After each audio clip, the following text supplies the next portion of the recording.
Paul? Yeah. hmm the number 219.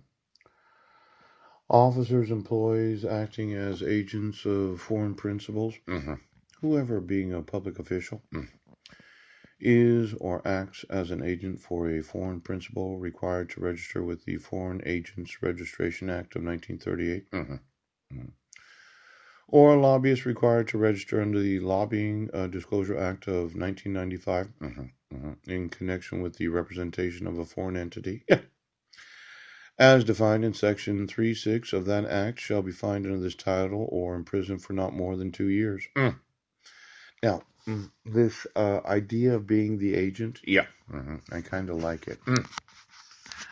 I think it's so important that that the United States has, well, they have these agents, yes, that represent foreign nations, yeah, and I wouldn't want the Chinese to be upset with me what I said there, China Unicom and China Telecom, yeah, but I'm concerned that we're using texting technology, yeah, that doesn't use letters, it uses characters. In fact, as I remember it, I had certain thoughts about the super space cybercomputer, something that every nation needs to have. Seemed that cyber and virtualization, yeah, was at one time considered to be, well, wanted to be legalized. Yeah. Now, for all the government employees that have ever had to be on somebody, yeah, that's a form of virtualization. Yeah. It used to be you were just going to be yourself. Yeah. And you didn't have to have a be on you. Yeah. And you didn't have to be on somebody. And then when I mentioned to Bill and Melinda their involvement in the technology necessary to be on each other, they kind of act like they don't know what I'm talking about. Which I thought, for sure, Microsoft. Yep.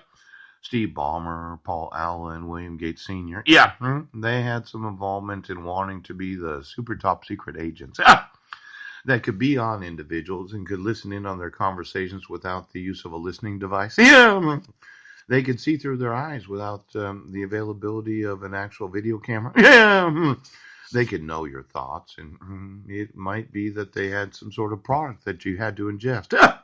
Now, for me, I'm just looking for some agents. Yeah.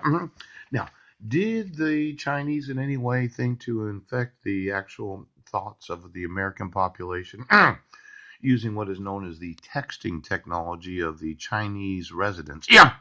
Or they use characters instead of the actual American alphabet. Yeah. And since there's 1.5 billion of you, yeah, and cell phone coverage is covered all over China, yeah, that would be approximately what, 10 to 20 billion text messages a day? Yeah. What's the amount of data necessary to text another individual? I mean, if I got one of these Chinese texts in actual character form, yeah, and you texted me, you said, Paul, we just can't wait till you get to China, and we have a lot of volunteers that want to volunteer in your 5-star charity. About that long. Yeah. Now, if I was to use translation software in every language of the world, because I'm curious to see the effect of Arabic, yeah, Russian, French. Oh, now I'm not trying to point my finger at China as a government. No, I'm not saying your military wanted to go communist. I'm saying that there's some very rich billionaires in China that want to make a contribution. How about the Alibaba? Could you get me the individuals that have a net worth greater than $1 million US in all of China? Because it seemed that the Ming Dynasty showed up and decided. Now, wow, the top secret Martian individual that calls himself Chinese. Oh, you resemble a Neanderthal of the United States. Now, I'm going to. Whoa, right!